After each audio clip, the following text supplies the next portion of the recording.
Hi dear students, जैसे कि हम बात कर रहे थे डिफरेंशिएबिलिटी या अवकलनीयता की, उससे भी कुछ आगे क्वेश्चन करते हैं। एक मैंने होमवर्क क्वेश्चन दिया था आपको, let f x is equals to, ठीक है, और बोला था कि इसको घर पे सॉल्व करना है आपको, ठीक है, और काफ़ी बच्चों ने किया भी होगा। चलो तो अब उस क्वेश्चन को भी सॉल्व करते हैं कि कैसे सॉल्व करना है। मैंने बोला था ग्राफ यूज है ना, वो कुछ करना नहीं है अपने को, ठीक है। ऐसे अपने पास और कुछ क्वेश्चन लिए, एक नोट लिखा है, नोट मतलब एक थ्योरम लिखी है, ठीक है, जो इस टाइप के कुछ फंक्शन होंगे उनको सॉल्व करने के काम आएंगे, ठीक है। चलो स्टार्ट करते हैं। तो सबसे पहले क्या दे रखा है कि भाई अपने को बोल रखा है एक फंक्शन, और यहाँ दे रखा है mod x less than equals to two, sorry less than 2, और मोड एक्स दे रखा है 2 से 4 के बीच में, ठीक है। फिर इधर देखो क्या दे रखा है कि मैक्सिमम है मोड एक्स और एक्स स्क्वायर में। अच्छा मेरे प्यारे विद्यार्थी हो या मेरे प्यारे बच्चे हो, आपको पता है कि मोड एक्स बोलो या फिर एक्स स्क्वायर बोलो या फिर मैं बोलूँ कि मोड एक्स स्क्वायर बोलो, क्योंकि देखो कि भी मोड एक्स का स्क्वायर किसके इक्वल होता है, एक्स स्क्वायर ही होगा, क्यों, दोनों पॉजिटिव नंबर आने वाले हैं, ठीक है। अच्छा तो इसका मतलब आपके पास में ये कंफर्म हो गया। जब ये कंफर्म हो गया तो मैं क्या बोल देता हूँ कि सर फिर मैं एक्स के लिए ग्राफ बनाने के बजाय मैं किसमें बना दूँ कि आप इसको क्या मान लो, कुछ अलग चीज़ मान लो, ठीक है। इस मोड एक्स को क्या मान लो, कुछ नया वेरिएबल मान लो।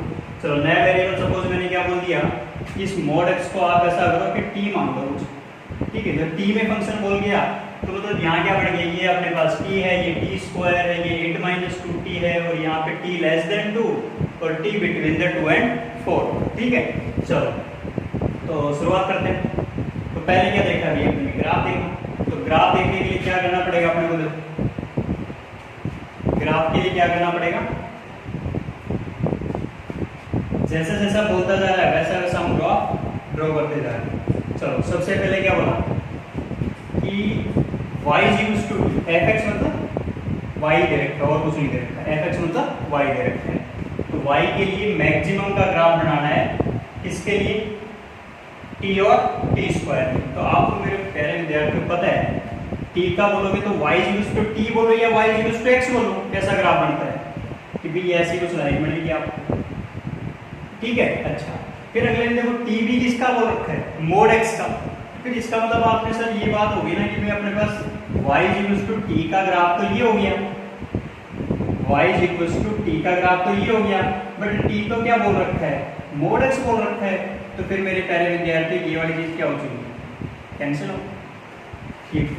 y एक्सिस के ट्रांसफॉर्मेशन दिमाग में रखो कि y एक्सिस के लेफ्ट हैंड साइड में जो था वो हट गया, राइट में था वैसे ही कैसा बन गया, लेफ्ट में बन गया, तो ये इधर कुछ ऐसा बन गया, ठीक है। तो मेरे प्यारे विद्यार्थियों सबसे पहली चीज क्या है कि y equals to mod x का या y इक्वल्स टू t का ग्राफ है, ठीक है। अच्छा अब देखो क्या बोल रखा है कि मोड x कहाँ चल रहा है, 2 से छोटा। अच्छा मोड x लेस देन 2 मतलब -2 से 2 के बीच में ग्राफ बन रहा है, ठीक है। इसका मतलब क्या हो गया कि यहाँ कहीं आपके पास में क्या दे रखा है, -2 दे रखा है, और यहाँ कहीं दे रखा है अपने को सपोज, ठीक है। अच्छा तो मतलब अगर मैं t का ग्राफ बना रहा हूँ तो अगर देखो ध्यान दो इस चीज पे कि मैं क्या करता हूँ कि y इक्वल्स टू t का ग्राफ पे ड्रॉ कर लिया, मोड तो सबके लग रखा है ना, तो मोड x को जब मैं मोड x से रिप्लेस करूंगा तो मेरे पास जो भी राइट हैंड साइड में था वो सारा का सारा इधर बन जाएगा, ठीक है। या तो ऐसे बना लो या फिर मोड x को यूज में लेके बना लो, ठीक है। तो मैं क्या बोल रहा हूँ, तुम्हें दोनों चीजें साथ में बताता चलता हूँ कि दोनों से आप ग्राफ कैसे बनाओगे। चलो फिर दूसरा क्या दिखा कि y इक्वल्स टू किसका ग्राफ बनाना है अपने को, एक्स स्क्वायर का।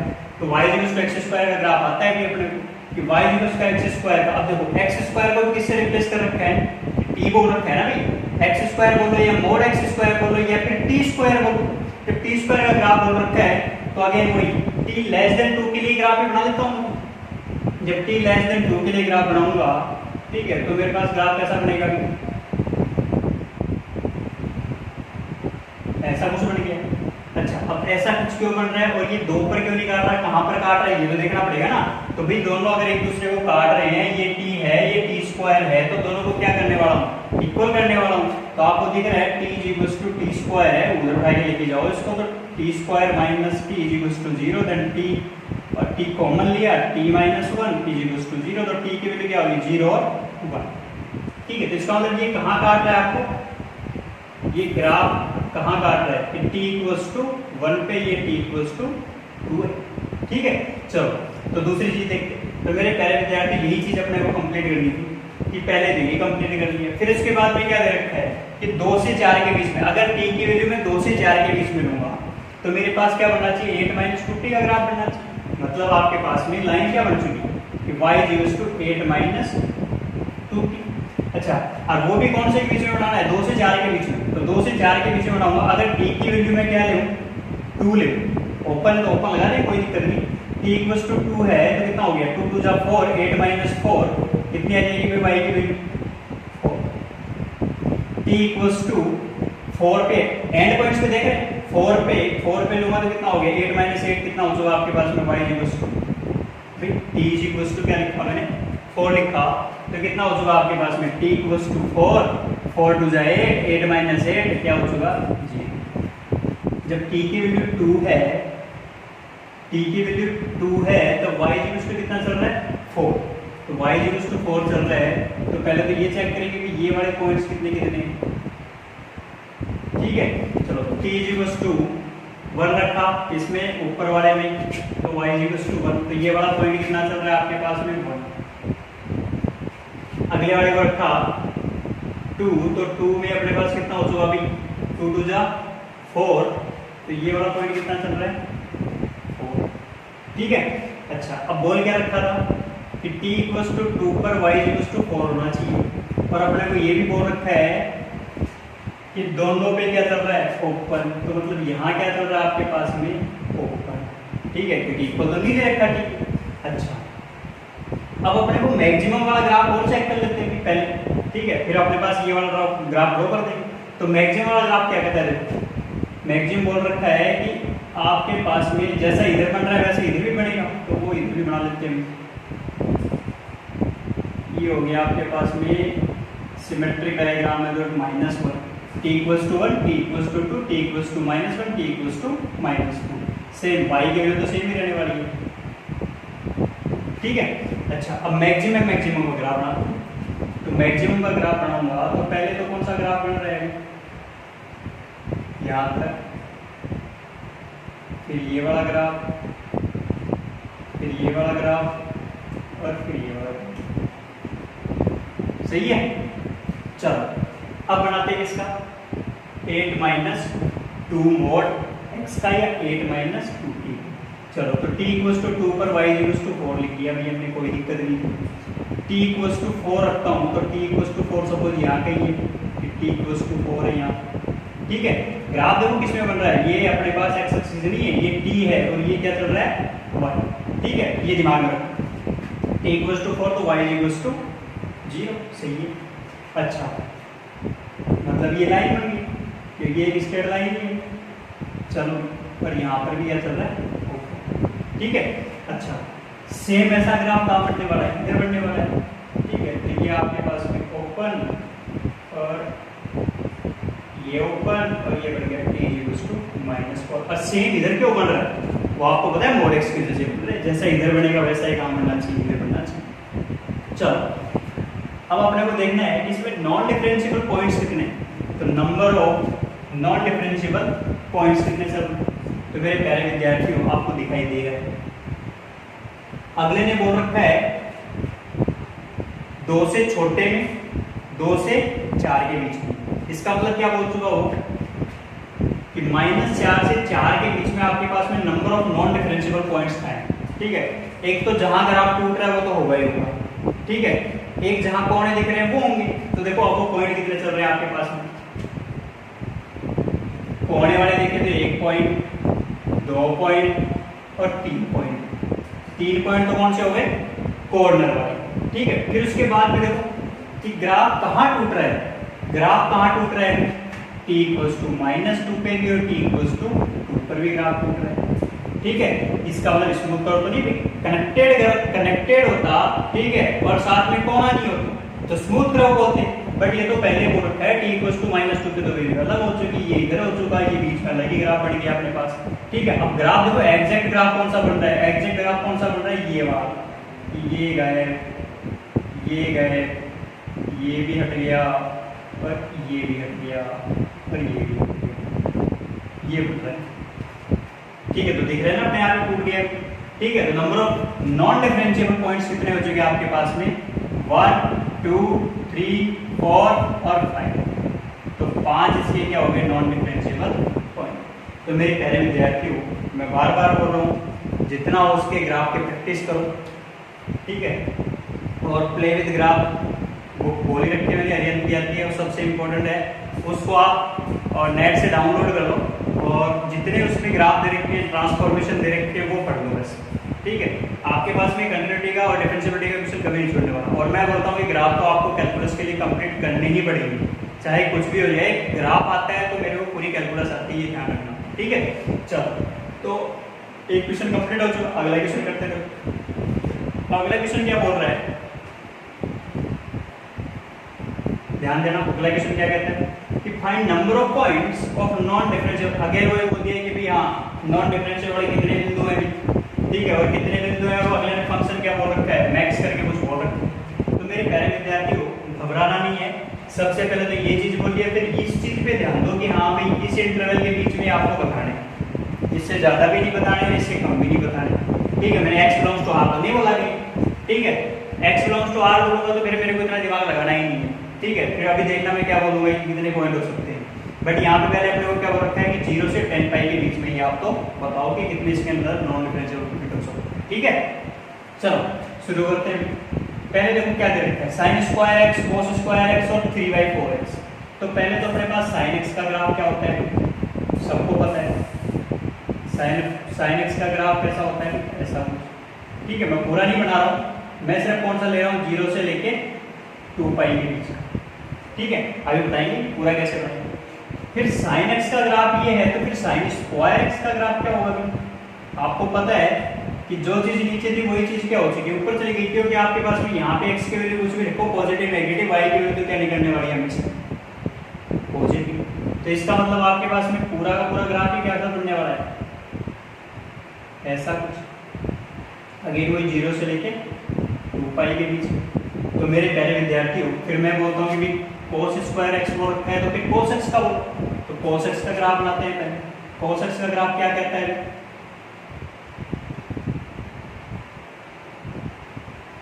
0 π/2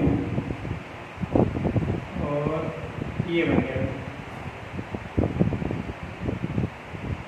ध्यान रखना, पूरा ग्राफ कौन सा बनाना है, 0 π/2 3π/2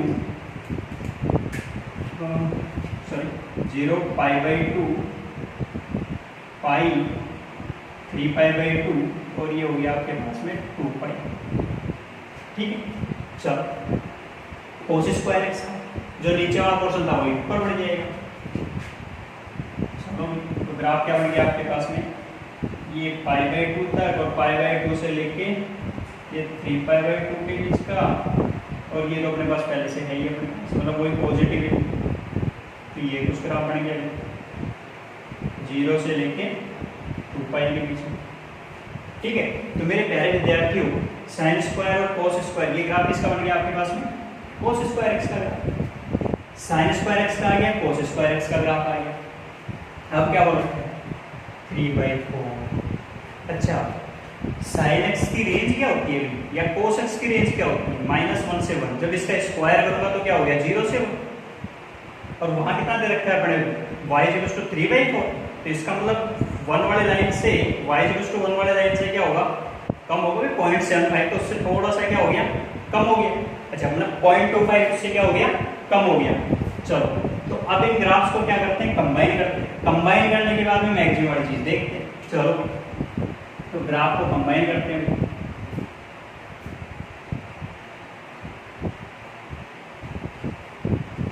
जब कंबाइन करूंगा तो मेरे पहले विद्यार्थियों को कैसा ग्राफ बन रहा है,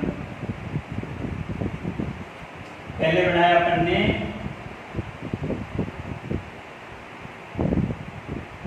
साइन स्क्वायर एक्स का 0 पाई और 2 पाई। ठीक है, चलो फिर बनाया हमने, चलो पहले एक लाइन खींच देते हैं, ये y = 1 वाली लाइन। ठीक है, ये हो गया y = 1। चलो, तो 0 से 2 पाई में किसका ग्राफ बन गया, साइन स्क्वायर एक्स का ग्राफ। फिर क्या बनाते हैं अपन,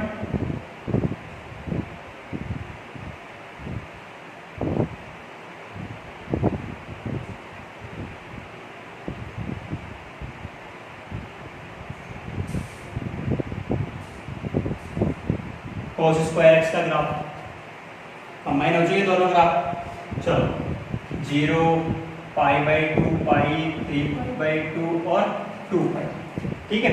चलो अब क्या हो रखा है, y equals to 3/4।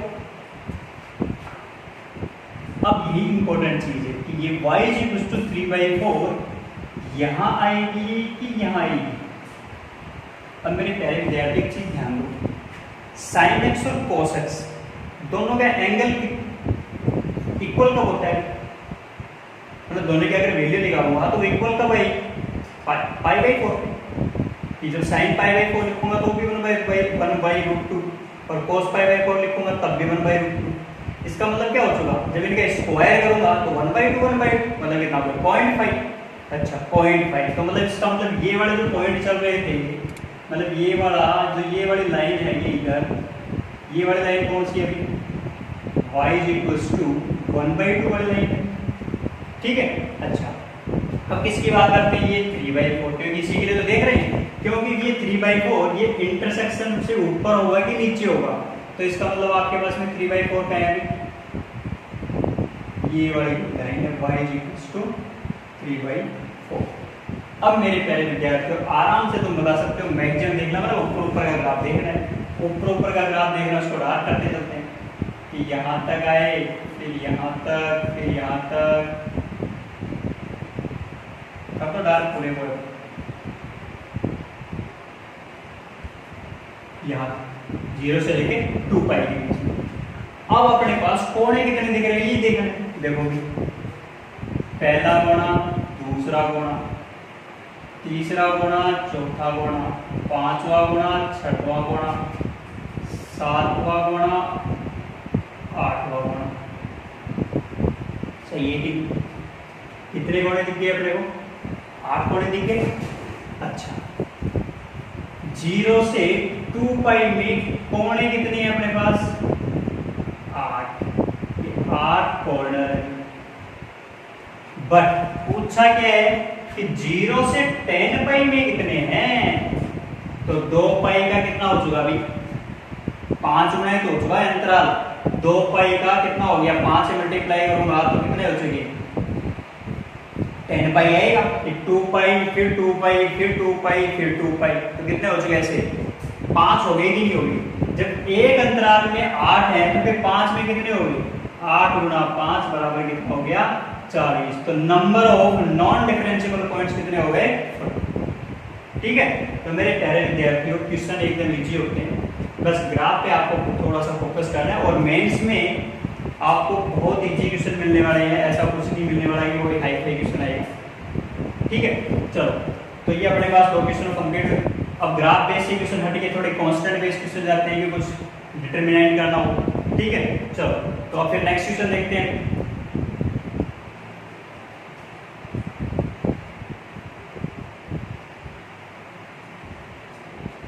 Next question क्या बोलता है कि f(x) कुछ दे रखा है, फिर ये a b c कुछ कांस्टेंट और a b c सारे वास्तविक संख्या है, रियल नंबर है, और फिर f(x) is differentiable at x is equals to 0। अगले ने पहले बोल दिया कि x बराबर 0 पर तो क्या है, ये डिफरेंशिएबल तो है, मतलब अब कर लिए तो है। अच्छा फिर कंडीशन, फिर ये ऑप्शन कुछ दे रखे हैं, इनमें से ये पूछ सकता है कौन सा करेक्ट है, अगर मतलब रॉन्ग है, ठीक है। करेक्ट इनकरेक्ट की बात कर रहे हैं।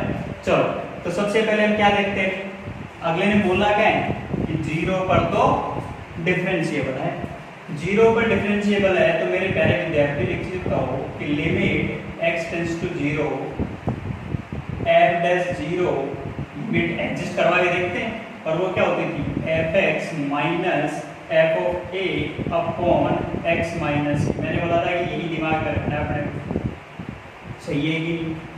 चलो अगर यही बोल रखा है तो फिर दिमाग क्या लगता है, फिर तो सॉल्व करके देखना है अपने कि f डैश 0 पे बात की, तो पहले तो f0 की बात कर लेते हैं कि f0 कितना आ रहा है, तो भाई f ऑफ 0 कितना आ रहा है, देखो ये 0 f ऑफ 0 की वैल्यू आ गई आपके पास में, ठीक है।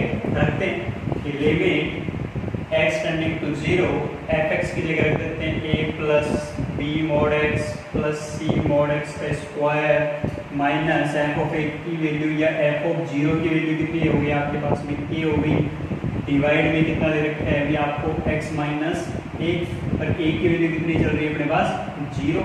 ध्यान रखना ये a की वैल्यू कितनी चल रही है 0। ठीक, मतलब जिस पॉइंट पर नॉन डिफरेंशिएबल, सॉरी जिस पॉइंट पर अपन डिफरेंशिएबिलिटी की बात कर रहे हैं वो वाला पॉइंट। ठीक है, बट यहाँ पे तो अपने पास कांस्टेंट दे रखा है a। ठीक है, तो थोड़ा ध्यान रखना। अपॉन नीचे कितना हो चुका x, a से क्या हो चुका कैंसिल आउट। तो मेरे प्यारे विद्यार्थियों अब तो आपके पास आराम से क्वेश्चन को सॉल्व कर सकते हो कि b mod x plus c mod x का स्क्वायर अपॉन x एग्जिस्ट कब करेगा, एल्जेब्रिक चीजें आ गई। ठीक है, तो लिमिट आ जाओ और कुछ नहीं, एग्जिस्ट कब करेगा। अगर मैं बात करूं 0 प्लस t, 0 प्लस t, तो आपको पता है कि आपके पास में 0 प्लस में क्या निकल के आएगा ये, क्योंकि अपने क्वेश्चन क्या बोल रखा है कि अपने को कौन सी कंडीशन सेटिस्फाई कर सकता है अगर डिफरेंशिएबल है तो भाई डिफरेंशिएबल है तो राइट हैंड लिमिट भी एग्जिस्ट करेगी और लेफ्ट हैंड लिमिट भी एग्जिस्ट करेगी। अच्छा, अगर मैं 0 प्लस पे बात करता हूँ, यहाँ मैंने क्या बोला एग्जिस्ट करवा के देखा। अगर मैं 0 प्लस की बात करता हूँ, सिर्फ चेक कर रहे हैं, 0 प्लस की बात करता हूँ तो ये क्या बोलेगा भाई, लिमिट h टेंडिंग टू 0, या फिर मैं बोल दूं x tending to 0 plus bx positive plus c x square upon x, क्या वैल्यू आ चुकी, limit x tending to 0 plus x common लिया तो b प्लस cx अपॉन में क्या हो चुका x कैंसिल आउट हो चुका। अब वैल्यू एग्जिस्ट करनी चाहिए, एग्जिस्ट करनी चाहिए इसका मतलब अपने पास लिमिट में पढ़ रखा है कि लिमिट में जब भी वैल्यू एग्जिस्ट करवाने जा लिमिट एग्जिस्ट करनी चाहिए। लिमिट एग्जिस्ट करनी चाहिए मतलब लिमिट की कोई ना कोई वैल्यू आनी चाहिए। आएगी कब, अगर आपके पास में x टेंडिंग टू 0 प्लस लिखूंगा तो ये चीज तो 0 हो गई और ये क्या हो चुका b हो चुका, मतलब वैल्यू आ रही है। अच्छा, b आ रही है, फिर मैं बोलता हूँ इसको चेक करके बताओ तो इसकी वैल्यू क्या हो सकती थी। अगर b की वैल्यू क्या आ जाए यहाँ पे अपने पास 0 आ जाए तो x टेंडिंग टू ये 0 दिया तो 0 हो चुका। ठीक है, c यहाँ पे कुछ भी हो, c कुछ भी हो मतलब c बिलोंग्स टू r हो सकता है। ठीक है, क्यों, क्योंकि इसके मल्टीप्लाई में कुछ भी रखो आप कि भाई x के मल्टीप्लाई में कुछ भी रखोगे तो वैल्यू हमेशा ही क्या रहने वाली है, x टेंडिंग टू 0 चलने वाला है तो ये हमेशा ही क्या देगा 0 देगा, मतलब ये वाला पार्ट हमेशा ही क्या रहने वाला है आपके पास में 0। तो इसका c तो कुछ भी लो आप, ये वाली वैल्यू आपके पास में तो हो सकता था 0 प्लस पे बात, तो मतलब 0 प्लस में तो अपन इनफाइनाइट पे तो जा सकते हैं। अगर मैं 0 प्लस पे इनफाइनाइट पे जाता हूं लिमिट एग्जिस्ट ही नहीं करेगी, बट अपने को अगर b की वैल्यू 0 1 2 3 4 5 कुछ होती तो वो तो पॉसिबल हो सकती है। तो अगले ने बोला है क्या इसका कि आपके पास में या तो मैं b इक्वल टू 0 रखूं, कि अगर ये आपने कोई लिमिट एग्जिस्ट करवा के देखनी है तो ये तो 0 प्लस की बात की। अगर मैं 0 माइनस पे बात करूं तो 0 माइनस पे बात करूंगा तो मेरे प्यारे विद्यार्थी देखो ये भी माइनस का खुलेगा और ये भी माइनस का खुलेगा, क्योंकि mod x लेस देन 0 पे ये माइनस कॉमन आया, ऊपर नीचे कटेगा और यहाँ पे आके एक और माइनस लग जाएगा, लगेगा कि नहीं, और लग गया तो फिर आपके पास में 1 2 3 4 5 मतलब greater than b greater than 0 तो पॉसिबल ही नहीं है। क्यों नहीं है, क्योंकि फिर तो इधर भी वैल्यू अपने पास क्या आएगी 1 2 3 4 की रखूंगा तो फिर वैल्यू क्या आएगी -1 -2 -3 -4 ये निकल के आएगी, तो फिर तो दोनों इक्वल हो ये नहीं ना कि राइट और लेफ्ट दोनों क्या होनी चाहिए आपके पास में इक्वल होनी चाहिए ना। तो अगर वो चीज पॉसिबल ही नहीं हो रही इसका मतलब गलत कर रहे हैं अपन।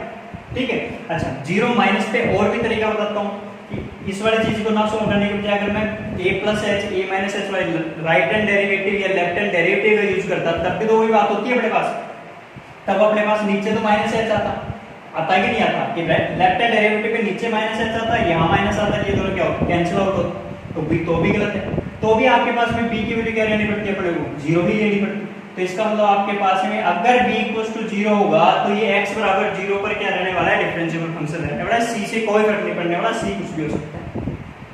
सही है कि a का तो कोई लेना देना ही नहीं क्योंकि ये तो पहले ही कैंसिल आउट हो चुका, तो a बिलोंग्स टू भी क्या हो सकता था रियल।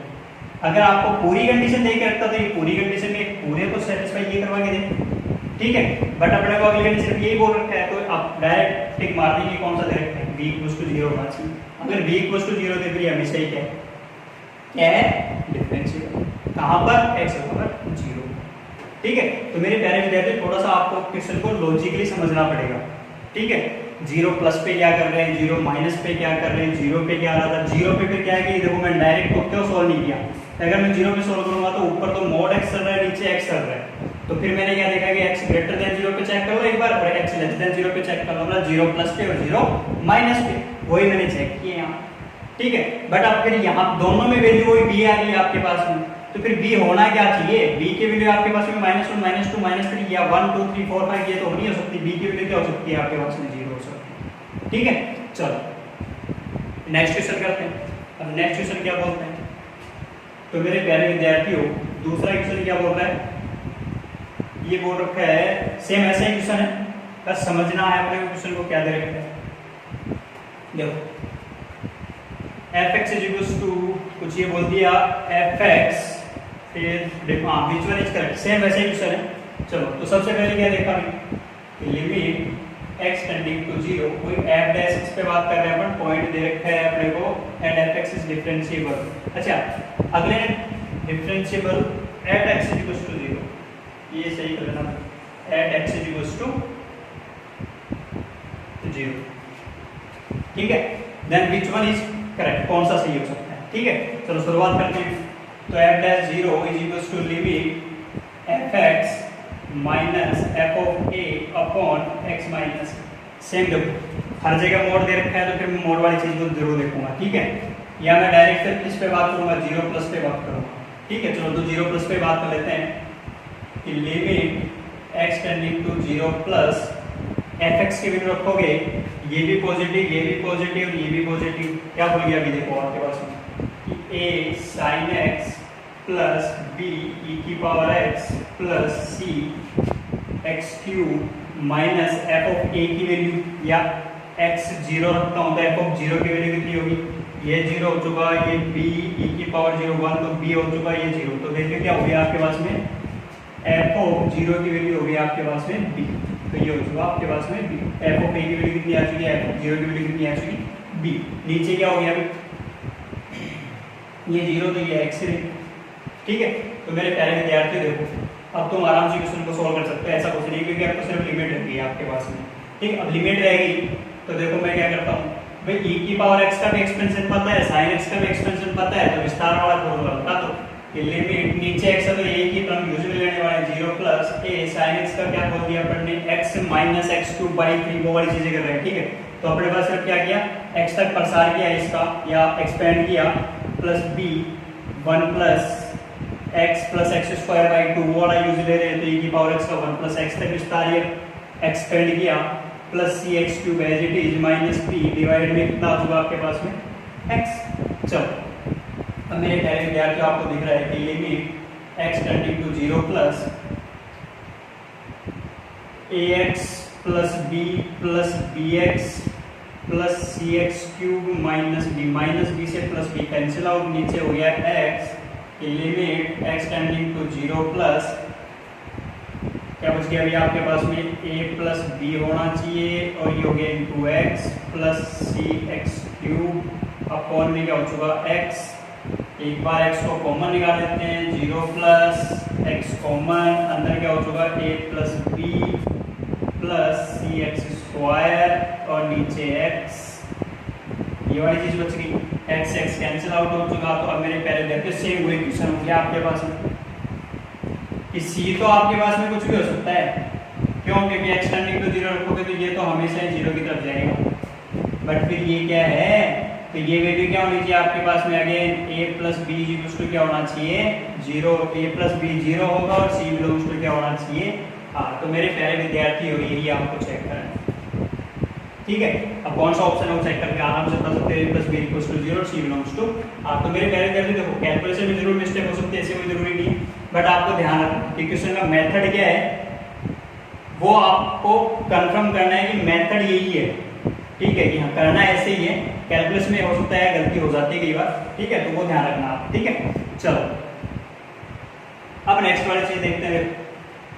चार क्वेश्चन अपन देखो ग्राफिकल वाले क्वेश्चन भी कर चुके हैं, कुछ डिटरमाइन करना होगा उसका कौन सी सही गलत है वो चीजें देखनी हो।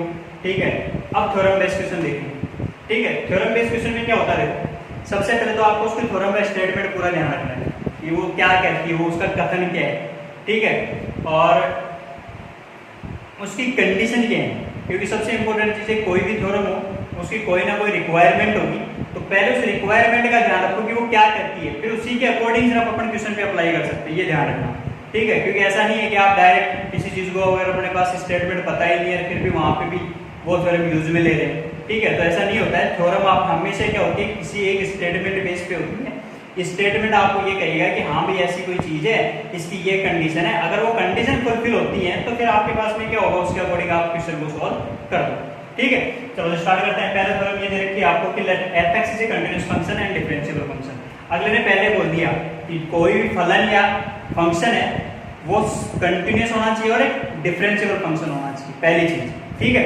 अच्छा, मतलब ये इसकी रिक्वायरमेंट, ठीक है, मतलब ये इसकी रिक्वायरमेंट मतलब कंडीशन। फिर क्या बोला, then to check differentiability y equals to mod of f(x). तो आपको y इक्वल्स टू मॉड के अंदर f(x) कोई भी फंक्शन दे रखा हो, उसका अगर अपने पास क्या चेक करना हो, डिफरेंशिएबिलिटी, तो फिर आप कैसे चेक करोगे, ठीक है। तो मैं मेरे पहले विद्यार्थी आपको स्टेप लिख देता हूं कि वो स्टेप क्या है, फिर उस पर बेस अपने क्वेश्चन करेंगे।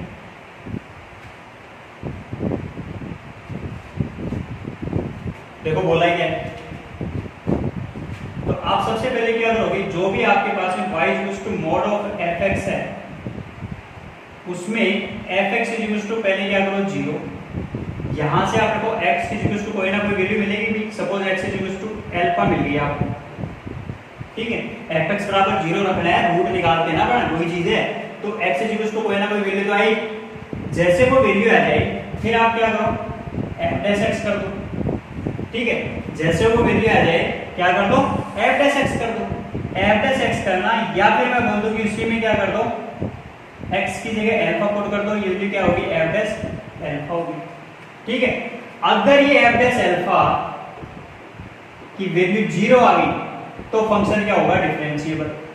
अगर ये f(अल्फा) नॉट इक्वल टू 0 तो क्या बोल देंगे, नॉन डिफरेंशिएबल, खत्म, यही चीज है आपके पास। सबसे पहले क्या करना था, रिक्वायरमेंट, फिर उसमें अगर डिफरेंशिएबिलिटी की बात कर रहे हैं तो आपको करना है क्या है, f(x) बराबर क्या रखो, 0 रख दिया। 0 रखने पे आप पे x की कोई ना कोई वैल्यू आएगी, उस फंक्शन को क्या कर दो, डिफरेंशिएट। अब मोड से कोई लेना देना नहीं है, फंक्शन को क्या कर दो, डिफरेंशिएट। डिफरेंशिएट करने के बाद में जो पॉइंट आपने निकाला है उसको पुट करो, जैसे रखता हूं उसके अंदर, ठीक है, किसमें, डिफरेंशिएबल वाली चीज में।